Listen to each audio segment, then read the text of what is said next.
Bismillahirrahmanirrahim. Assalamualaikum warahmatullahi wabarakatuh. Perkenalkan, nama saya Salsabila Febri Mujianingrum dengan nomor induk mahasiswa 210106110056 dari Prodi Manajemen Pendidikan Islam, Fakultas Ilmu Tarbiyah dan Keguruan. Baiklah, di sini saya akan mengerjakan tugas dari PBAK Universitas, yaitu meresum atau merangkum dari para pemberi materi. Baiklah, yang pertama dari wawasan bidang akademik. UIN Maulana Malik Ibrahim Malang memiliki 7 fakultas. Yang pertama, Fakultas Ilmu Tarbiyah dan Keguruan. Yang kedua, Fakultas Syariah. Yang ketiga, Fakultas Ekonomi. Yang keempat, Fakultas Psikologi. Yang kelima, Fakultas Saintek. Yang keenam, Fakultas Humayunora. Dan yang terakhir, Fakultas Kedokteran dan Ilmu Kesehatan. Terdapat 2 integrasi. Yang pertama, integrasi keilmuan, yaitu memadukan antara sains dan Islam. Yang kedua, integrasi kelembagaan, yaitu memadukan antar pendidikan tinggi dengan pendidikan pesantren. Pilar-pilar ulul albab ada 4. Yang pertama, kedalaman spiritual. Yang kedua, keluasan ilmu. Yang ketiga, keagungan akhlak. Yang keempat, kematangan profesional. Selanjutnya, UIN Maulana Malik Ibrahim memiliki program-program. Di antaranya, 1. Pengembangan bahasa asing, yaitu bahasa Mandarin, bahasa Inggris, dan bahasa Arab. Tentunya bahasa asing lainnya. Yang kedua, tahfidzul Quran. Yang ketiga, Rumah Moderasi Agama memiliki komitmen kebangsaan yang kokoh. Yang keempat, menempatkan diri moderat serta ideologi dan intelektual yang berakhlak mulia. Yang kelima, perpustakaan e-book e-jurnal yang bisa diakses untuk menulis riset maupun lainnya.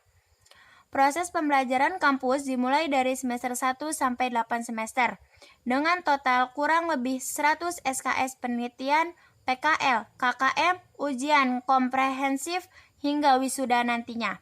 Adapun mata kuliahnya diantaranya mata kuliah MTK Dasar, Keislaman, Bahasa, Filsafat. Mata kuliah fakultas, mata kuliah prodi, yaitu yang membedakan prodi satu dengan prodi lainnya dalam satu fakultas. Tujuan, memiliki prestasi akademik dan memiliki kompetensi yang keterampilan yang dibutuhkan untuk diri sendiri nantinya. Sistem akademik. 1. Memprogram akademik pada mahasiswa semester 3 dan seterusnya. 2. Nilai IPK itu menentukan SKS di semester berikutnya. 4. Universitas ini menjadikan intelektual yang ulul albab. Layanan Perpustakaan Pusat UIN Malang oleh Ari Juntruna. Perpustakaan Pusat UIN Malang. 1. Layanan fisik. Dikarenakan masih dalam masa PPKM level 4, Perpustakaan Pusat UIN Malang belum membuka untuk para mahasiswa, baik baru maupun lama. Adapun bagian-bagian dan layanan yang ada di perpustakaan, yaitu ruang diskusi terbuka dan ruang baca lantai 1 dan 2. Di antaranya open speech untuk memfasilitasi belajar dan diskusi kolaboratif, fasilitas untuk gaya belajar soliter, layanan koleksi buku tercetak. Di antaranya buku-buku yang dapat dipinjam berada di lantai 3 dan buku referensi dan tugas akhir yang hanya bisa dibaca di tempat berada di lantai 2. Layanan sirkulasi, yaitu layanan peminjaman di lantai 2, layanan pengembalian di lantai 3, syarat peminjaman dan pengembalian buku membawa KTM. Layanan daring, database jurnal elektronik berlangganan, menyediakan link untuk menuju perpustakaan UIN Malang. Untuk mengakses database jurnal elektronik dari rumah, yaitu dengan cara mengaktifkan email universitas melalui Siakat. 2. Mengisi form dengan menggunakan email universitas. Pelatihan daring ada 4. Yang pertama, pelatihan riset style penelusuran sumber info. Yang kedua, pelatihan penggunaan alat pengecek kemiripan karya ilmiah. Yang ketiga, pelatihan unggah mandiri, e-tesis. Yang keempat, pelatihan referensi manajemen software. Alur saat berkunjung ke perpustakaan pusat. Yang pertama, menyiapkan KTM. Yang kedua, menitipkan tas di ruangan loker, yang biasa dilakukan sendiri oleh mahasiswa. Yang ketiga, men-scan KTM di komputer untuk statistik kunjungan. Selanjutnya, organisasi DEMA. DEMA adalah organisasi intrakampus yang merupakan lembaga eksekutif di level lingkungan universitas maupun fakultas dan sebagai pelaksana program kemahasiswaan sebagai lembaga yang mengkoordinasikan dan menginstruksi kemahasiswaan tingkat universitas. Tugas DEMA adalah melaksanakan program kerja organisasi yang sudah disepakati Senat Mahasiswa Universitas, mengkonsumsikan dan menginformasikan kegiatan kemahasiswaan di dalam lingkup universitas, melaksanakan koordinasi dan sinkronasikan kegiatan mahasiswa. DEMA Universitas memiliki 6 kementerian. Yang pertama, Kementerian Luar Negeri. Yang kedua, Kementerian Sosial, Hukum, dan Politik. Yang ketiga, Kementerian Dalam Negeri. Yang keempat, Kementerian Agama, yaitu bentuk upaya kolaborasi kampus dengan agama. Yang kelima, Kementerian Perkembangan dan Kreativitas. Yang keenam, Kementerian Komunikasi dan Informasi. Struktur pengurus DEMA Universitas, yaitu ketua, wakil ketua, sekretaris bendahara, dan kementerian. Program kerja DEMA Universitas ialah Sahabat Desa, yaitu meningkatkan kepekaan mahasiswa dengan masyarakat. Sapa Sekolah, membantu memberikan kepada kampus atau mempromosikan kepada sekolah untuk melatih kepemimpinan. Sosial Politik, diskusi dengan parlemen yang ada di Indonesia. Selanjutnya yaitu SEMA Universitas. Ialah lembaga legislatif yang berada di bawah naungan universitas. Tugasnya mengkoordinasi DEMA, UKM, dan HMJ. Dan SEMA Universitas memiliki visi. Yang pertama, terwujudnya Senat Mahasiswa sebagai lembaga legislatif transformatif. Yang kedua, kolaboratif berdasarkan asas kebersamaan dan kekeluargaan serta menjunjung. Yang ketiga, tinggi profesionalitas. Fungsi SEMA yaitu yang pertama advokasi, yang kedua legislasi, yang ketiga pengawasan, yang keempat penganggaran. Tugas SEMA ialah 1. Mengawasi dan mengontrol DEMA Universitas. 2. Memberikan persetujuan setiap kegiatan yang akan dilaksanakan oleh DEMA Universitas. 3. Memberikan pengesahan setiap laporan pertanggungjawaban setelah selesai. Agenda SEMA Universitas ialah memfasilitasi aspirasi mahasiswa dan mengesahkan peraturan DEMA Universitas. Wewenang SEMA Universitas yaitu 1. Membentuk undang-undang yang dibahas dengan Presiden mahasiswa. 2. Menanggung dan mempertimbangkan segala aspirasi mahasiswa. Dan ada juga komisi SEMA Universitas, ialah 1. Komisi Advokasi dan Hukum.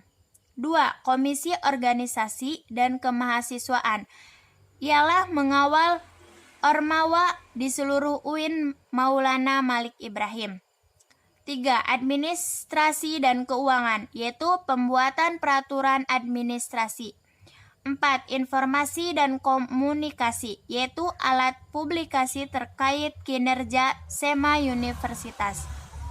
Badan pengurusnya ialah 1. Ketua Umum, Sekretaris Jenderal, dan Bendahara. 2. Ketua Komisi A. 3. Ketua Komisi B. 4. Ketua Komisi C. dan 5 ketua komisi D. Syarat penggabungan DEMA dan SEMA ialah 1. IPK harus minimal 3. 2. Memiliki 5K kepengurusan Ormawa. 3. Siap terikat dengan DEMA Universitas. 4. Mahasiswa aktif UIN Maulana Malik Ibrahim Malang. 5. Mengisi form Google. Kelas selanjutnya, apa itu Menwa? Sejarah Menwa diawali pembentukan oleh Jenderal Nasution tahun 1959 di Jawa Barat dan berdiri tanggal 17 November 1981 di Jawa Timur. Moto: Widya Kastrena Dharma Sido, yang artinya penyempurnaan pengabdian dengan ilmu pengetahuan dan ilmu keprajuritan. Asas dan dasar, yaitu UUD pasal 30, UUD nomor 3 tahun 2002, surat keputusan bersama 3 menteri. Fungsi yang pertama, melaksanakan pembinaan anggota resimen mahasiswa. Yang kedua, membantu terwujudnya kampus yang kondusif. Yang ketiga, membantu TNI atau Polri. Tugas yaitu menciptakan dan menjaga lingkungan agar selalu aman dan tentram. Arti lambang dari UKM Menwa ialah sebagai Kobam Brawijaya dan 11 sebagai nomor urut resimen mahasiswa se-Jawa Timur. Arti Wira Cakti Yuda yaitu prajurit atau pemimpin yang sakti dan tahan akan segala bentuk halangan dan rintangan dalam melaksanakan tugas. Pun pelatihan dan kependidikan Menwa, yaitu pelatihan berjenjang, khusus, dan lain-lain. Struktur Menwa: Rektor, Pembina Satuan, Unswe Kepemimpinan, Staf Ahli, Staf Menwa, Komandan, Wakil Komandan, Staf AHU, Staf Undiklat, Staf Ursus, Staf Urlogbeno, Staf Urmin. Kecabangan Menwa: lempar pisau, menembak, karate. Prestasi yaitu juara 1 MHQ 5 juz, juara 2 cerdas cermat, juara 3 lempar pisau, juara 1 desain poster nasional, juara 3 lomba karya tulis ilmiah, juara harapan 1 karya tulis ilmiah. Selanjutnya ada UKM Pramuka. Yaitu memiliki visi menjadikan anggota rencana yang berpengetahuan luas, berbudi seperti luhur, dan berpegang teguh pada kode kehormatan. Dan memiliki misi 1. Meningkatkan kualitas pendidikan, pelatihan, dan mengembangkan minat bakat anggota rencana Gudep Kota Malang. Yang kedua, membentuk anggota rencana yang berakhlakul karimah. Yang keempat, menjadi anggota rencana yang kritis, dinamis, dan kreatif. Yang keempat, mengamalkan nilai kode kehormatan pramuka. Tujuan: 1. Terwujudnya kualitas anggota rencana yang memiliki loyalitas dan dedikasi terhadap rencana. 2. Tercapainya anggota rencana yang berakhlakul karimah. 3. Terwujudnya Tribina Dega. Yang terakhir, terwujudnya anggota rencana yang mampu berpikir logis dan sistematis. Struktur dalam pramuka yaitu 1. Ketua Dewan Rencana, 2. Waketua Dewan Rencana, 3. Sekretaris 1 dan 2, 4. Bendahara 1 dan 2. Program kerja yaitu Anjang Sana, Perkemahan Wirakarya, Temu Alumni Musyawarah Pandega. Tugas yaitu rapat kerja, rapat bulanan, rapat internal bidang, rapat anggota, rapat triwulan, welcome party. Bagian-bagian yang masih dalam lingkup UKM Pramuka UIN Maulana Malik Ibrahim Malang. Pemangku udat. Bagian-bagian yang masih dalam lingkup UKM Pramuka UIN Maulana Malik Ibrahim Malang. yaitu Pemangku Udat, Dewan Kehormatan Pandega, OPS Diklat atau disebut dengan Operasi Pendidikan dan Latihan, PAR dan Opramtara, pelantikan anggota rencana, program kerja, perkemahan akhir tahun, dan latihan dasar kepemimpinan. Tugas, Olvis, Larut, dan Makrab, yaitu setelahnya upacara rutin dan outbound. Baiklah, setelahnya saya akan meresum atau merangkum dari Bapak Hasanuddin Wahid yang menyampaikan sebuah tema kebangkitan bangsa menuju Indonesia tangguh. Peta sebaran kasus COVID-19, jumlah 216 juta, kasus dunia 4,49 juta. Jumlah kasus di Indonesia 4.066.404. Kunci mengendalikan pandemi. Vaksinasi dipercepat untuk healthy immunity dan disiplin berprokes. Dampak terhadap pandemi COVID-19. Turunnya pertumbuhan sektor ekonomi, yaitu melemahnya daya beli dan hilangnya pekerjaan. Sektor pendidikan, putus sekolah, anak harus bekerja, perepsi orang tua, kekerasan pada anak dan risiko eksternal, dan penurunan capaian belajar. Sektor sosial, meningkatnya angka kematian dan meningkatnya angka kriminalitas. Kebijakan sektor pendidikan, yaitu bantuan kuota, bantuan subsidi upah, bantuan UKT, rumah sakit pendidikan. Pentingnya kolaborasi HESA-HELIR. HESA-HELIX ialah model kolaborasi masa depan yang mampu menaikkan kelas sektor ekonomi, pendidikan, dan sektor lainnya. Baiklah, selanjutnya pentingnya kolaborasi HESA-HELIX. HESA-HELIX ialah model kolaborasi masa depan yang mampu menaikkan kelas sektor ekonomi, pendidikan, dan sektor lainnya. Rantaian HESA-HELIX yaitu komunitas ormas, pembisnis, pemerintah, akademis universitas, partai politik, media massa. Tiga kekuatan pengubah dunia yaitu kemajuan teknologi, agama, pasar. Mencerdaskan, menyiapkan diri secara intelektual, menguatkan fondasi keagamaan, dan menyiapkan berbagai keahlian generasi muda yang tidak boleh ditawar lagi. Peran dan peluang UIN atau PTKIN. 1. Arus utama pengembangan teknologi digital. 2. Link and match dengan sektor industri. 3. Menjadi kekuatan socio-teknopreneur.